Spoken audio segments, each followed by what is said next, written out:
जरा सोचिए, 16वीं सदी की एक बेहद शानदार मुगल राजधानी आगरा के पास खूबसूरत लाल बलुआ पत्थर से तराशा गया एक ऐसा विशाल शहर जिसे पूरी भव्यता और बारीकी से बसाया गया था, और फिर उसे अचानक हमेशा के लिए पीछे छोड़ दिया गया। आज के इस विस्तृत विश्लेषण में हम फतेहपुर सीकरी की इस अद्भुत यात्रा पर चलेंगे और जानेंगे कि कैसे यह परित्यक्त विजयनगर अपने मजबूत पत्थरों से कहीं ज्यादा अपनी अनकही कहानियों के लिए जाना जाता है। चलिए, इसमें गहराई से उतरते हैं और ये सच में बहुत चौंकाने वाला है। मीलों तक फैले मजबूत पत्थरों से बना ये इतना विशाल और भव्य शहर मुगल साम्राज्य की राजधानी के रूप में सिर्फ और सिर्फ 14 छोटे वर्षों तक ही कार्य कर सका। मतलब यकीन करना मुश्किल है ना। महज 14 साल बाद इस पूरी नगरी को रहस्यमयी ढंग से वीरान छोड़ दिया गया। तो आखिर इस शहर को बनाने की नौबत ही क्यों आई थी? इस सवाल का जवाब 1571 से पहले की घटनाओं में छिपा है।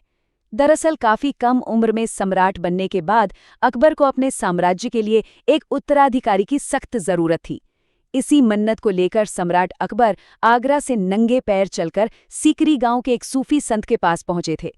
उनकी दुआओं से बेटे जहांगीर का जन्म हुआ और बस इसी मन्नत के पूरे होने की खुशी में 1571 में इस विशाल शहर की नींव रखी गई। अब ये शहर सिर्फ राजाओं के रहने की जगह नहीं था। सम्राट अकबर ने यहाँ की जनता से जुड़ने के लिए प्राचीन भारतीय परंपराओं को अपनाया था। इनमें से एक बेहद खास प्रथा थी तुलादान। इस अनुष्ठान में सम्राट को एक विशाल तराजू पर बिठाया जाता था और उनके वजन के बराबर सोना और चांदी तौलकर सीधे आम जनता और गरीबों में बांट दिया जाता था। ये अथाह धन को वापस समाज में प्रवाहित करने का सच में एक अनोखा और सीधा तरीका था। लोगों से जुड़ने की यह प्रक्रिया दीवाने आम में भी साफ दिखती थी। ये एक विशाल सार्वजनिक दरबार था जहां भव्य कालीन बिछाए जाते थे और गर्मियों के समय बड़े बड़े तंबू लगाए जाते थे। लेकिन रुकिए, यहाँ का न्यायतंत्र बहुत सख्त और कभी-कभी क्रूर भी था। जो लोग दोषी पाए जाते थे उन्हें मृत्युदंड देने के लिए अकबर के सबसे पसंदीदा और विशाल हाथी हिरन द्वारा कुचलवा दिया जाता था। बिल्कुल एक विशाल हाथी जल्लाद के रूप में।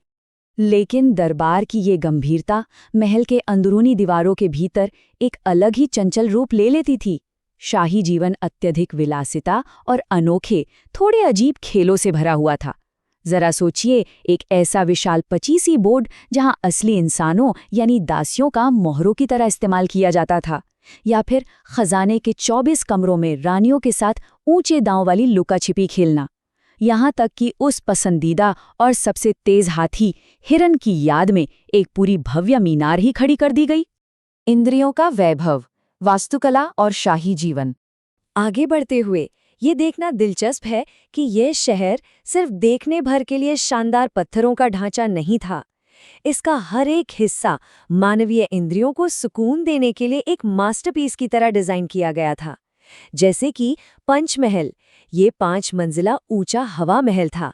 गर्मियों के दौरान चमेली और गुलाब की महक से भरी ठंडी हवाएं यहाँ रुका करती थीं। और ठीक इसके पास था अनूप तालाब, गुलाब जल से भरा एक मनमोहक तालाब। यहीं बैठकर महान संगीतकार तानसेन अपना राग गाते थे और कहते हैं कि उनके संगीत से सच में बारिश होने लगती थी। अब जो बात वास्तव में दिलचस्प है वो ये है कि सम्राट के निजी शयन कक्ष यानी ख्वाबगाह में सुरक्षा और विलासिता का क्या अद्भुत तालमेल था। सुरक्षा इतनी कड़ी थी कि बिस्तर तक जाने के लिए चंदन की सीढ़ियां थी, जिन्हें रात में सम्राट के ऊपर जाने के बाद पूरी तरह हटा दिया जाता था ताकि कोई अंदर न आ सके। और भयानक गर्मी से बचने के लिए क्या उपाय था? बिस्तर के चारों ओर की खाइयों में ठंडा गुलाब जल और सुगंधित इत्र भर दिया जाता था। सद्भाव का दृष्टिकोण, बहुधार्मिक दरबार। और ये बात शानदार ढंग से दर्शाती है कि सम्राट अकबर के शासन की सबसे बड़ी पहचान उनकी धार्मिक सहिष्णुता थी। ये सोच इस शहर की वास्तुकला के हर पत्थर में उकेरी गई थी। दीवाने खास यानी संसद कक्ष के बिल्कुल बीचों बीच स्थित इस इकलौते स्तंभ को ही ले लीजिए। इसमें एक ही जगह पर फारसी, इस्लामी, ईसाई, सिख, हिंदू और बौद्ध धर्म के प्रतीकों को बड़े खूबसूरती से उकेरा गया है। ये सिर्फ एक खंभा नहीं है, ये अलग अलग आस्थाओं को एक साथ पिरोने का एक भौतिक प्रमाण है। और इसी समावेशी सोच से दीन-ए-इलाही नामक एक नए धर्म की स्थापना हुई।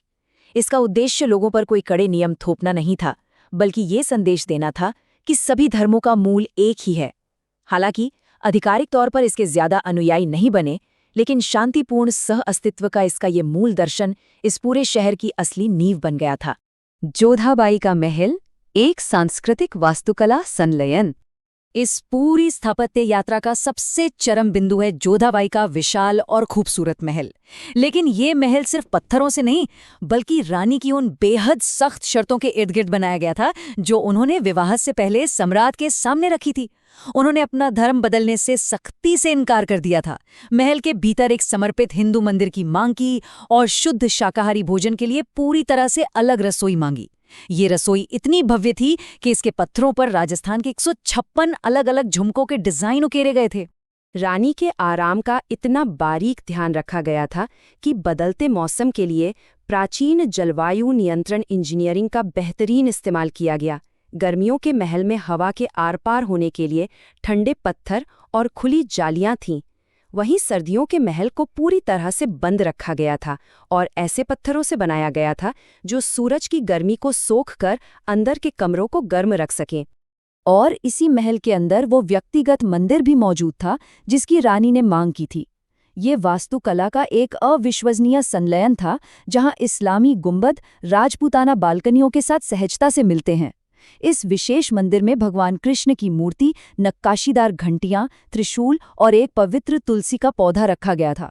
एक मुगल दरबार के ठीक बीचों बीच एक पूरा हिंदू मंदिर, पवित्र परिसर जहां से विरासत शुरू हुई। शाही महलों की भव्यता से निकलकर अब हम उस पवित्र परिसर की ओर लौटते हैं जहां से इस शहर की असली कहानी शुरू हुई थी। हजरत शेख सलीम चिश्ती की आश्चर्यजनक सफेद संगमरमर की दरगाह। ये एक ऐसी जगह है जहां आज भी हर धर्म और आस्था के लोग भारी संख्या में आते हैं।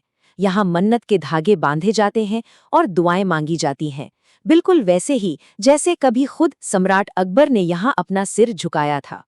तो यहाँ सबसे महत्वपूर्ण बात ये है कि इस दरगाह परिसर के ठीक पास 83 कमरे बनाए गए थे। ये महज ईंट पत्थर के कमरे नहीं थे, बल्कि अनाथ और गरीब बच्चों के लिए एक मुफ्त छात्रावास और स्कूल थे, जहां उन्हें अरबी और संस्कृत पढ़ाई जाती थी। वास्तव में इस तरह के निस्वार्थ और धर्मार्थ कार्यों ने ही सम्राट को आम जनता के बीच अकबर महान की उपाधि दिलाई थी। इस महानता के चरम प्रतीक के रूप में खड़ा है बुलंद दरवाजा।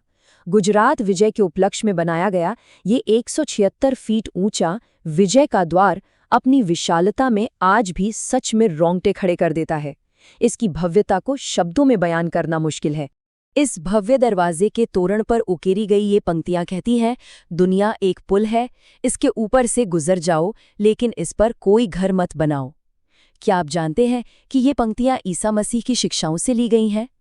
एक मुस्लिम सम्राट द्वारा अपने सबसे बड़े विजय द्वार पर बाइबल का संदेश अंकित करवाना सभी धर्मों के प्रति उनके गहरे सम्मान को पूरी तरह से संक्षेप में प्रस्तुत करता है। तो अब सवाल ये उठता है, इतना सुंदर, इतना मजबूत और ठोस पत्थर का ये भव्य शहर आखिर इतनी जल्दी कैसे छोड़ा जा सकता है? और यहीं एक बेहद दुखद विडंबना सामने आती है। महज 14 साल बाद इस शहर को पूरी तरह से वीरान छोड़ दिया गया। कारण था एक बहुत ही बुनियादी जरूरत, पानी की भारी कमी। लेकिन शहर भले ही हमेशा के लिए खाली हो गया हो, एकता, सह अस्तित्व और धार्मिक सद्भाव का जो शाश्वत संदेश इसके पत्थरों में गूंथ दिया गया था, वो आज सदियों बाद भी बिल्कुल अडिग है। ये हमें सोचने पर मजबूर कर देता है कि क्या असली विरासत मजबूत पत्थरों की होती है या उन विचारों की जो उन पत्थरों में हमेशा के लिए जान डाल देते हैं।